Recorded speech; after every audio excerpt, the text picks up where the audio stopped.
Sindhudurg academy engineer doctor होण्याचा राजमार्ग। 10वी नंतर स्टेट बोर्डसह JEE, नीट, MH, CET, नाटासाठी इंटिग्रेटेड बॅच सुरू। हैदराबाद, चेन्नई, मुंबई, कोटा येथील तज्ञ प्राध्यापकांचे मार्गदर्शन। डिजिटल स्मार्ट बोर्डसह AC क्लासरूम। 6 वर्षांची यशस्वी परंपरा।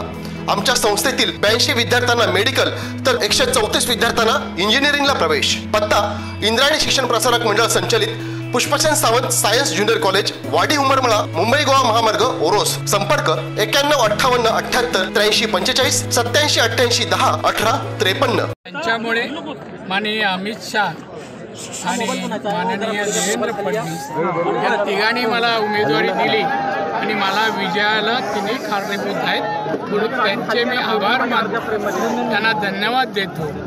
हा विजय माझ्या कार्यकर्त्यांचा आहे, निलेश नितेशचा आहे, सगळ्यांची मेहनत। निलेश नितेशने जी मेहनत घेतली, कार्यकर्त्यांची मेहनत घेतली, माझ्या पत्नीने जी मेहनत घेतली, त्याचं हे फळ आहे असं मी समजतो। दादा, सगळ्याच भागातून म्हणजे आपण कुडा मालवण असेल किंवा राजापूर असेल इथे पण तुम्हाला चांगलं मताधिक्य मिळतंय, काय सांग? जिथे उबाटाचे आमदार होते तिथे हो, हेच तर माझं नाविन्य आहे। जिथे पिकलं जात नाही तिथे पिकवतो मी, हे वैशिष्ट्य आपलं। दादा, कोकणात कमळ फुललंय, कसं वाटतंय? बरं वाटतं, गोड गोड वाटतं। विरोधकांना काय सल्ला द्याल आता? सल्ला नाही, माझं असं म्हणणं आहे की जरा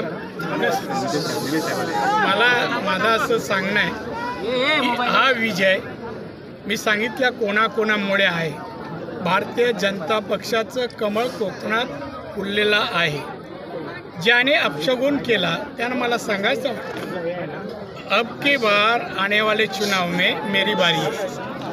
दादा, दीपक केसरकर असतील किंवा उदय सामंत असतील यांच्या मतदारसंघात तुम्हाला चांगलं लीड मिळतंय, त्यांना धन्यवाद देतो। दीपक केसरकर 1 नंबरला आहे, हा उदयही आहे, तर या दोघांनी माझ्यासाठी मेहनत घेतली, परिश्रम, त्या विजयामध्ये त्यांचा सिंहाचा वाटा। आता मुंबई महापालिका निश्चित मिळणार, जिल्हा परिषद आहे, पंचायत समिती आहे, मुंबई सगळं मिळणार। कोकण जिथे तिथे सर्व काय। राणे साहेब, तुमच्या रूपाने कोकणाला 39 वर्षानंतर कमळ फुललेलं आहे, तुमच्या रूपाने 39 वर्षानंतर। 39 वर्ष खतपाणी घालत होतो आणि त्यामुळे 39 वर्षानंतर आलं कमळ।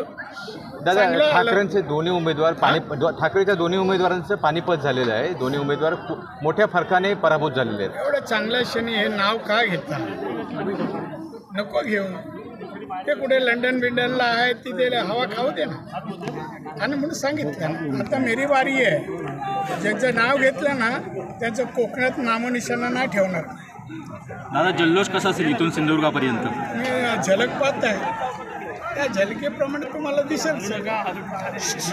हा आवेश आहे, विजयाचा आवेश आहे, त्यामुळे तुम्ही याला योग्य रंग द्या, भगवा रंग द्या, लोकांनी चांगल्या दृष्टीने पाहू दे, आनंद, विजयाचा आनंद लुटू। आणि त्यानंतर 5 वर्ष सिंधुदुर्ग असो रत्नागिरी असो, लोकांनी मला मतदान भरभरून दिलं आहे।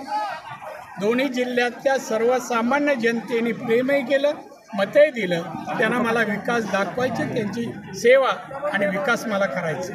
सर, एकूणच मिळालेल्या मताधिक्याबद्दल काय सांगा? काय सांगू, चांगली गोष्ट आहे। मी समाधानी आहे, आनंदी आहे, म्हणून तर मी लोकांना श्रेय देतो, सगळ्यांना श्रेय देतो ना। आणि म्हणून जे सांगत होते ना जनावरे कोकण म्हणजे आमचं काय, ते कोणाचं काय ते मी सिद्ध केलं। तुम्ही सकाळीच मतदान केंद्रावर हजर होता, मात्र विरोधक पहिल्यापासूनच नव्हते। मी ज्या वाटेने जातो, रस्त्याने जातो, ते माझ्या विरुद्ध फिरकत पण ते आज प्रत्यय आला तुम्हाला, आता रिपीट करून वारंवार बातम्या दाखवू। थँक्यू दादा। ताज्या अपडेट्स आणि ताज्या बातम्यांसाठी आजच सबस्क्राईब करा आपला Sindhudurg digital news channel. Like करा, शेअर करा, कमेंट करा आणि महत्त्वाचं म्हणजे बेल आयकॉनला क्लिक करायला विसरू नका।